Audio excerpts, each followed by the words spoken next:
오늘 우리에게 주시는 하나님의 말씀은 에스겔 24장 1절에서 14절까지의 말씀입니다. 24장에 다시 이제 시기가, 예언의 시기가 다시 기록되어 있습니다. 1절에 보니까 아홉째 해 열째 달 열째 날에 에스겔에게 임한 하나님의 말씀이라고 이렇게 말씀하고 있습니다. 그러니까 이 아홉째 해라는 것은 에스겔이 바벨론에 사로잡힌 지 9년째 되었다는 거죠. 이 9년째에 다시 하나님의 말씀이 에스겔에게 임하게 됩니다. 그럼 어떤 말씀을 주실까요? 우리 2절 3절 말씀 같이 읽겠습니다. 인자야, 너는 날짜 곧 오늘의 이름을 기록하라. 바벨론 왕이 오늘 예루살렘에 가까이 왔느니라. 너는 이 반역하는 족속에게 비유를 베풀어 이르기를, 주 여호와께서 이같이 말씀하시기를, 가마 하나를 걸라. 아멘. 하나님께서는 에스겔에게 오늘 날짜를 기록하라고 그렇게 하셨습니다. 그러면 오늘이 어떤 날이냐? 바벨론 왕이 예루살렘 가까이 온 날입니다. 그래서 이제 예루살렘을 공격하려고 이제 막 시작하는 날인 것이죠. 하나님께서는 이렇게 예루살렘을 바벨론이 공격하여서 바벨론의 심판이 시작되는 이 날을 기억하기 위해서 기록하라고 말씀하고 있는 것이죠. 그렇죠. 뭔가를 기록하는 이유가 무엇입니까? 기억하기 위한 것이죠. 우리가 일기를 쓰는 것은 다시 지금의 시간을 나중에 기억하려고 하는 거고, 사진을 찍는 것도 지금 순간을 기억하기 위해서 사진을 찍는 거죠.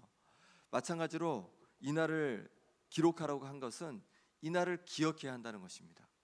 하나님께서는 이스라엘 백성들에게 중요한 몇 가지 사건들을 계속 기억하라고 하셨습니다. 그 중에 하나는 무엇이냐면 바로 홍해가 갈라진 사건입니다. 하나님께서 홍해를 갈라주셔서 이스라엘 백성들을 그 애굽의 바로왕의 손에서 벗어나게 하셨는데, 이것을 기억하기를 원하셨어요. 그래서 구약 성경에 보면요, 계속 나옵니다. 시편에도 나오고 예언서에도 나오고 역사서에도 나오고, 계속해서 하나님께서 홍해를 갈라주신 이 사건들이 기록되어 있습니다. 신약 성경에도 그게 나오죠. 하나님께서 이 놀랍게 하나님께서 이스라엘 백성들을 건지시고 구원하신 사건을 기억하기를 원하신 거예요. 그런데 하나님께서는 이 좋은 것, 하나님의 능력으로 하나님의 은혜로 말미암아 구원받은 것뿐만 아니라 그들의 죄로 말미암아 심판받는 이 장면도 하나님께서는 기억하기를 원하신 거죠. 왜 기억하기를 원하실까요? 그래야지만 다시 반복해서 이런 일을 하지 않을 것이기 때문이었습니다. 이스라엘 민족은 광야에서 계속 반복해서 하나님 앞에 죄를 졌습니다. 가나안 땅에 들어와서도 계속해서 반복해서 죄를 짓는 겁니다. 사사기에 보면은 아주 잘 나와 있는데, 이스라엘 백성이 하나님 앞에 죄를 짓습니다. 가나안 땅의 우상을 섬기고 그들의 같은 형제를 자매를 억압하고 막 이런 일들이 일어납니다. 그때 하나님께서는 이웃 나라를 통해서 경고하시죠. 그러면 이들이 하나님께 부르짖어서 회개합니다. 그러면 다시 하나님께서 사사를 보내셔서 이들을 건져주시는 거죠. 그런데 이 일이 있은 다음에 이것을 기억하지 못하니까 또다시 이들이 죄를 짓고 악한 일을 행하는 것을 보게 됩니다. 계속해서 반복해서 악한 일을 벌이는 것입니다. 이들이 기억하지 못하기 때문인 것이죠. 우리는 어떻습니까? 우리는 아주 잘 기억하고 있습니까? 우리도 기억해야 합니다. 하나님께서 내게 부어주신 그 은혜들을 기억할 수 있기를 바랍니다. 하나님의 자녀로 불러주신 그 은혜, 그리고 나를 구원하신 은혜, 그리고 내 기도에 응답해 주셨던 그 은혜들, 내게 부어주셨던 그 은혜들을 우리가 잘 기억해야 합니다. 그래야지 하나님 앞에 우리가 기쁨으로 다시 나아가고 어려움 중에도 우리가 기도할 수 있는 힘을 얻게 되는 거죠. 근데 그뿐만 아니라 우리가 또 무엇을 기억해야 되냐면, 하나님께서 깨닫게 해주셔서 회개했던 순간도 우리가 다시 기억해야 하는 것이죠. 하나님 앞에 잘못 행하였는데 하나님께서 깨닫게 해주심으로 말미암아 회개했던 그 순간들을 기억해야 우리는 다시 반복하여 죄를 짓지 않고 거룩한 하나님의 자녀로 그렇게 변화되어 갈 줄 믿습니다. 하나님께서 기억하라고 하셨습니다. 그러면서 하나의 비유를 이제 말씀하십니다. 하나님은 가마 하나를 걸라고 하십니다. 솥을 하나 걸라고 하시는 거죠. 이 가마 비유는 11장에도 등장했었습니다. 예루살렘에 있는 고관들이 뭐라고 얘기하냐면, 이 성읍은 가마이고 우리는 그 속에 있는 고기가 된다라고 말하는 거죠. 아니 이건 어떤 비유일까라고 보면 이 가마는 그 당시에는 쇠로 돼 있었겠죠. 그러니까 그 당시로 생각하면은 뭐 지금도 그렇지만 아주 단단한 겁니다. 그 속에 자기들이 있다는 거예요. 그러니 안전하다는 겁니다. 실제로 그랬습니다. 예루살렘 성읍은 굉장히 높은 곳에 있었고 굉장히 안전한 곳이었습니다. 그러니 그 성읍 예루살렘 성읍이 자신들을 지켜줄 거라고 그렇게 예루살렘 성읍을 의지했던 것이죠. 근데 하나님께서 뭐라고 하십니까? 그렇지 않을 거라고 말씀하고 있는 것입니다. 그들이 그 가마에서 다 꺼내질 거라고 그렇게 말씀하고 있는 거예요. 그 가마솥이 그들을 결코 지킬 수 없다고 말씀해주고 있습니다. 오늘 말씀에도 마찬가지입니다. 이 가마가 나오는데 여기에 가마도 예루살렘입니다. 예루살렘을 비유하는 것이라고 할 수 있습니다. 4절 5절 말씀 같이 읽어보겠습니다. 건후에 물을 붓고 양떼에서 한 마리를 골라 각을 뜨고 그 널쩍다리와 어깨 고기의 모든 좋은 덩이를 그 가운데에 모아 넣으며 고름뼈를 가득히 담고 그 뼈를 위하여 가마 밑에 나무를 쌓아 넣고 잘 삶되 가마 속의 뼈가 무르도록 삶을 지어다. 아멘. 가마를 하나 건 다음에 물을 붓고 양 한 마리를 거기 넣으랍니다. 근데 뭘 넣냐면 각을 뜨고 고기에 모든 좋은 덩이를 넣고 또 고름뼈도 가득히 담으라고 그렇게 하십니다. 그리고 가마 밑에 나무를 쌓아서 불을 지피랍니다. 뼈가 무르도록 삶으라는 거죠. 여기서 좋은 고기덩이 또 고름뼈를 담았다는 것은 남아있는 예루살렘에 남아있는 자들의 생각을 대변하는 것입니다. 예루살렘에 남아있는 자들은 어떤 생각을 했냐면 이제 1차 바벨론의 공격 때 2차 바벨론의 공격 때도 이들은 끌려가지 않았잖아요. 그러니 우리는 하나님께서 선택하신 사람들이야. 우리는 괜찮은 사람들이야. 우리는 정말로 문제없는 사람들이야 라고 그렇게 생각했습니다. 그런데 하나님께서 그들을 가마에서 삶으라고 하시는 거예요. 삶으라고. 이것은 뭘 말할까요? 이것은 바벨론에 의해서 예루살렘이 포위가 되고 그로 인해서 당할 어려움을 말씀하고 있는 것입니다. 바벨론이 포위하면서 어떻게 됐어요? 어떤 문제가 생겼을까요? 포위가 되니까 성 안에 먹는 식량이 점점 떨어지고 없어지는 거죠. 그래서 굶주림으로 어떤 일까지 행했냐면 부모가 자식을 잡아먹는 일까지 일어났습니다. 얼마나 굶주렸습니까?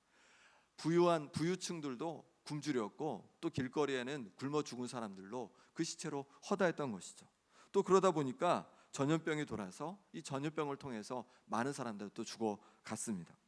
이렇게 예루살렘 성은 그들을 안전하게 지켜줄 가마로 그들은 여겼지만 그것이 아니라 오히려 그 속에 있음으로 말미암아 그들은 큰 어려움과 고통을 당하게 되었던 것입니다.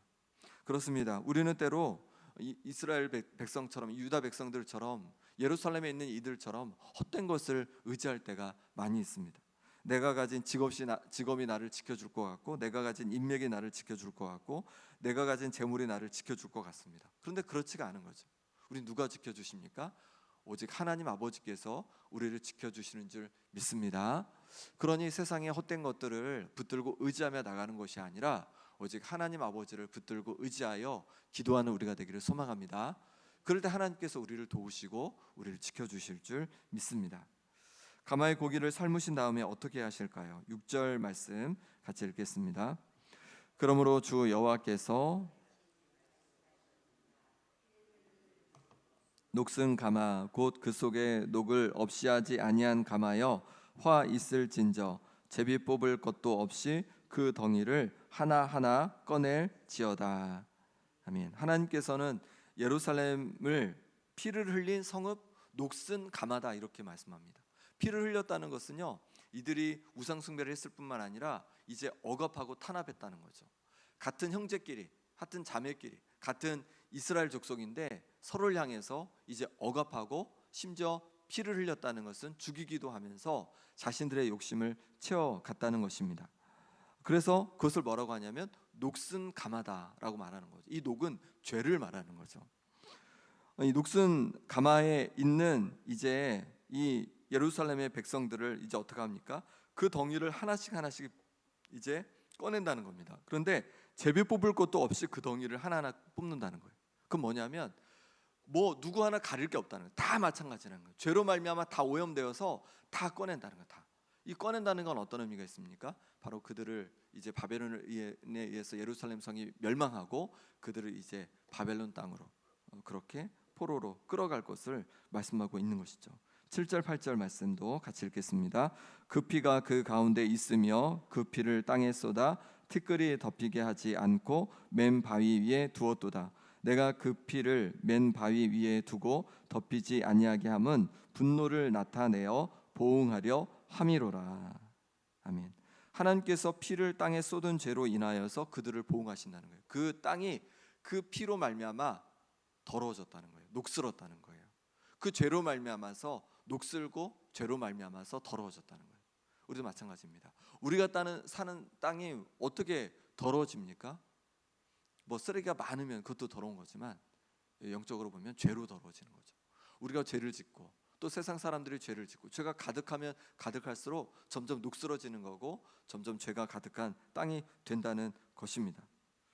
그러니 우리가 이 땅을 위해서 기도해야 합니다. 이 땅이 죄로 말미암아 녹슬지 않도록, 죄가 가득한 땅이 되지 않도록 우리가 기도해야 할 줄 믿습니다. 그뿐만 아니라 우리가 사는 이 땅에서 우리도 죄를 짓지 않고 정결하게 살아가도록 노력함이 필요합니다. 그래야 우리가 머무는 이 땅이 거룩한 땅, 하나님께서 기뻐하시는 땅이 될 줄 믿습니다. 이제 하나님께서는 녹슨 가마의 녹을 제거하라고 하십니다. 우리 10절, 11절 말씀 같이 읽겠습니다. 나무를 많이 쌓고 불을 피워 그 고기를 삶아 녹이고 국물을 졸이고 그 뼈를 태우고 가마가 빈 후에는 숯불 위에 놓아 뜨겁게 하며 그 가마에 놋을 달궈서 그 속에 더러운 것을 녹게 하며 녹이 소멸되게 하라. 아멘. 하나님은 나무를 더 많이 쌓으라고 하세요. 그리고 불을 지푸라는 거예요. 그래서 그 속에 있는 것들, 이제 나머지 것들을 다 태워버리라는 거예요. 그래서 그 솥에 있는 것들이 다 없어질 정도로 태워버리라는 거예요. 그리고 그 솥을 옮겨서 그 가마를 옮겨가지고 숯불 위에 놓으라고 하시는 겁니다. 숯불 위에 놓아서 이제 뭐라 해요? 그것을 달궈서 녹을 없애라고 말씀하시는 거예요. 녹을 소멸하라고 말씀하시는 거예요. 이것은 무엇을 말할까요? 하나님께서 예루살렘을 비우시겠다는 거예요. 죄로 말미암아 죄의 원인이 된 이 예루살렘 백성들을 이제 비우시겠다는 거예요. 없이 하시겠다는 거예요. 그래서 그들이 예루살렘에서 전염병으로, 굶주림으로, 칼로 죽고 그리고 또 바벨론으로 포로로 끌려가게 하심으로 말미암아 이 예루살렘 성을 비우신다는 거예요. 그리고 나서 이제 그들의 죄를, 녹슬 이제 제거하시겠다, 그렇게 말씀하고 있는 것입니다. 죄로 말미암아 녹이 쓴 성읍인 예루살렘이 드리는 예배는 하나님께서 받으실 수 없는 예배라는 거죠. 하나님께서 받으실 수 없는 예배고 하나님께서 그것을 그냥 둘 수 없을 정도로 죄가 가득했기 때문입니다. 12절 13절 말씀 같이 읽어보겠습니다. 이 성읍이 수고함으로 스스로 피곤하나 많은 녹이 그 속에서 벗겨지지 아니하며 불에서도 없어지지 아니하는도다. 너의 더러운 것들 중에 음란이 그 하나이니라. 내가 너를 깨끗하게 하나 내가 깨끗하여지지 아니하니 내가 내게 향한 분노를 풀기 전에는 내 더러움이 다시 깨끗하여지지 아니하리라. 아멘. 불에서 그들을 막 달궜어도 그들이 죄가 쉬 없어지지 않았다는 거예요. 하나님께서 정말 그렇게 하셨죠. 선지자를 보내시고 또 이웃의 나라들을 통하여서 그들을 경고하시고 하심으로 말미암아 그 죄를, 녹을 없애려고 수없이 애쓰셨습니다. 하지만 그 녹이 없어지지 않는 거예요. 그러니 하나님께서 결국은 그들을 심판하시고 그들을 이제 그 예루살렘의 비우심으로 말미암아 정결케 하기로 작정하셨다는 것이에요. 그것은 무엇 때문입니까? 여기 보니까 뭐라고 하고 있냐면 그 하나님이 아닌 음란이 그 하나라고 말씀하고 있습니다. 음란, 어떤 음란? 영적인 음란이죠. 우상을 숭배하는 그 영적인 음란으로 말미암아서 이렇게 하신다라고 말씀하고 있는 것이죠. 그러니까 우상을 숭배하고 또 백성들을 억압하는 그 죄들로 인하여서 이렇게 하나님께서 심판하시기로, 비우기로 작정하셨다는 것입니다. 그러므로 말미암아 죄를 제거하시려고 하시는 거죠. 우리도 마찬가지입니다. 이 땅에 죄를 또 우리 가운데 죄를 우리가 가벼이 여기지 않을 수 있기를 소망합니다. 죄를 없이 해야 하나님께서 우리의 예배를 받으시고 이 땅이 하나님께서 기뻐하시는 땅이 될 줄 믿습니다. 그러니 이 땅이 하나님 앞에 거룩한 땅이 되도록 이 땅의 죄를 우리가 짊어지고 함께 회개하면 좋겠고, 또 내 자신의 녹이 죄가 씻겨지도록 내 죄를 늘 바라보면서 이 녹을 보게 하시고 또 이 죄된 녹을 또 용서해 주시라고 우리 하나님 앞에 회개하며 기도함으로 말미암아 하나님께서 기뻐 받으시는 우리가 되고 또 이 땅이 되도록 그렇게 함께 기도하며 나아갈 수 있기를 소망합니다. 이 시간 함께 기도하겠습니다. 이 시간 기도하실 때 하나님 아버지 주님만을 의지합니다. 나의 능력이 나를 지킬 수 없습니다. 나의 재물이 나를 지킬 수 없습니다. 나의 인맥이 나를 지킬 수 없습니다. 오직 하나님께서 나를 지켜주십니다. 주님만을 의지합니다. 주님 도와주시옵소서. 주님 함께하여 주시옵소서. 또 기도하실 때 하나님 아버지, 내가 있는 곳이 녹슨 가마가 아닙니까? 하나님 아버지, 내 속에 녹이 가득하지 않습니까? 하나님 아버지, 우리의 죄를 용서해 주시고 나의 죄를 용서해 주셔서 정결한 하나님의 자녀가 되게 하여 주옵소서. 내 속에 있는 녹을 보게 하여 주옵소서. 또 기도하실 때 아픈 성도들을 위해 기도하겠습니다. 김봉자 권사님, 유재선 성도님, 오기숙 권사님, 김정혜 권사님, 윤정목 장로님, 이규대 집사님, 전명숙 권사님, 이덕순 권사님, 조대훈 장로님, 현노아 위해서 회복을 위해 같이 기도해 주시고, 또 나라와 민족을 위해서 이 시간 우리 같이 함께 기도하겠습니다. 하나님 아버지께서 붙잡아 주시기를 원합니다. 오직 하나님만 의지하며 나가기 원합니다. 나의 능력이 나를 지킬 수 없고 나의 재물이 나를 지킬 수 없고 나의 인맥이 나를 지킬 수 없습니다. 하나님 헛된 것을 붙들고 의지하며 살아갔던 모습을 용서하여 주옵소서. 이제 오직 하나님만 의지하며 나아갑니다. 주님 도와주시옵소서. 주님 도와주옵소서.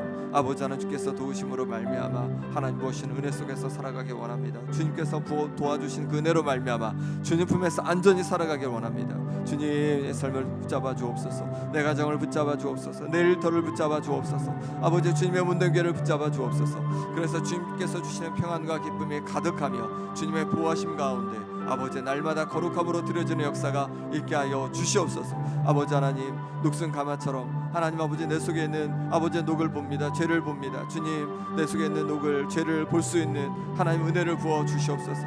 하나님 아버지, 그리하여서 아버지 이걸 통하여서 애통하며 회개하게 하여 주시고, 그러므로 알미암아 주님께서 정결케 하신 은혜를 경험케 하여 주시옵소서. 하나님 아버지, 이 땅에 하나님 아버지 녹슬 주님 보게 하여 주옵소서. 이 땅의 악한 문화들과 하나님 기뻐하지 않는 모습들을 하나님 용서하여 주셔서 이 땅에 죄로 물드는 것이 아니라 하나님께서 기뻐하시는 역사로 말미암아 새롭게 되는 은혜가 있게 하여 주시옵소서. 하나님 아버지, 아픈 성도들 주여 만져주시길 원합니다. 아버지 하나님, 심장을 강건케 하여 주옵소서. 염증이 떠나가게 하여 주옵소서. 기관지가 깨끗이 낫게 하여 주옵소서. 하나님 아버지, 인대가 잘 붙게 하여 주옵소서. 뼈가 잘 붙게 하여 주시옵소서. 수술한 부위가 온전히 회복되게 하여 주시옵소서. 하나님 아버지, 눈이 회복되게 하여 주옵소서. 신장이 강건케 하여 주옵소서. 하나님 아버지, 부어주신 은혜로 말미암아 놀랍게 회복되게 하여 주옵소서. 또 물질에, 또 아버지의 사업에, 아버지의 관계에 여러 어려움 속에 있는 성도들 기억해 주셔서 그 모든 어려움에서 하루속히 노임 받고 하나님 부으신 은혜를 경험케 하여 주시옵소서. 주님 붙잡아 주시길 원합니다. 이 나라의 민족께서 붙잡아 주셔서 죄로 물드는 땅이 아니라 정말로 날마다 거룩하며 날마다 정의와 공의가 가득한 땅으로 변화되는 역사가 일어나게 하여 주시옵소서. 하나님 아버지, 은혜를 부어주시기를 원합니다. 하나님 아버지, 역사해 주시기를 원합니다. 주님 부어주시는 역사와 은혜를 경험할 수 있도록 주여 함께하여 주시옵소서. 하나님 아버지, 붙잡아 주시옵소서. 하나님 아버지, 은혜 붙잡아 주옵소서.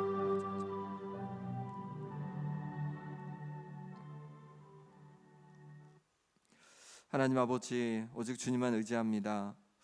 아버지, 헛된 것들 의지했던 우리의 모습을 긍휼히 여겨 주옵소서.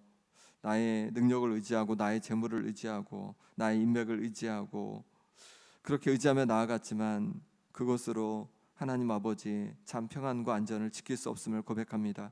오직 하나님 아버지를 의지하며 나아가오니 주님 도와주시옵소서. 그리하여서 주님 주신 평안과 기쁨으로 이 땅을 살아가고 하나님을 섬겨가게 하여 주옵소서. 하나님 아버지, 녹슨 가마와 같은 예루살렘을, 하나님 정말로 죄로 녹슨 예루살렘을 하나님께서 심판하신다는 말씀을 함께 나누었습니다. 하나님 아버지, 이 땅도 녹슨 가마가 아닌지요? 하나님, 우리 심령도 녹슨 가마가 아닌지요? 하나님 우리 속에 있는 죄를 보게 하여 주옵소서. 하나님 아버지 이 땅의 악한 문화와 죄를 보게 하여 주옵소서. 그래서 아버지 하나님 이 땅을 우리가 품고 회개하며 기도하게 도와주시고 또 우리 속에 있는 녹슨 죄를 바라보며 회개하며 나아가게 하여 주옵소서. 그래서 우리의 심령이 하나님께 예배드리기에 합당한 심령 되게 하여 주시고 이 땅의 거룩한 땅으로 날마다 변화되어 가게 하여 주옵소서. 아픈 성도들 기억해 주셔서 육신을 강건케 해 주시고 여러 어려움 속에 있는 성도들 기억해 주셔서 그 모든 어려움에서 하루속히 노인받을 수 있게 하여 주옵소서. 이 나라 이 민족이 날로 날로 더 하나님 보시기에 거룩한 땅으로 주님 정의와 공의가 가득한 땅으로 변화되어 가는 역사가 있게 하여 주옵소서. 하나님 이 시간에 하나님 앞에 귀한 예물 올려드립니다. 건축 헌금으로 예물 드려오니 아버지 하나님 예물 가운데 하나님 주님의 몸된 교회가 든든히 세워져 가게 하여 주옵소서. 생일 감사로 하나님 앞에 예물 올려드립니다. 손녀 엘리나를 세상에 보내주셔서 감사하고 또 엘리나를 통하여서 하나님께 영광을 나타내는 그런 삶이 되도록 엘리나가 하나님께 영광 나타내는 그런 삶을 살아가도록 하나님 앞에 예물을 올려드리오니 이 기도 제목처럼 엘리나가 정말로 하나님께서 부어주시는 그 은혜 속에서 하나님께 영광 돌리는 귀한 삶 또 하나님의 주시는 그 은혜를 누리는 삶이 될 수 있도록 하나님 역사하여 주옵소서. 예수 그리스도 이름으로 기도합나이다. 아멘.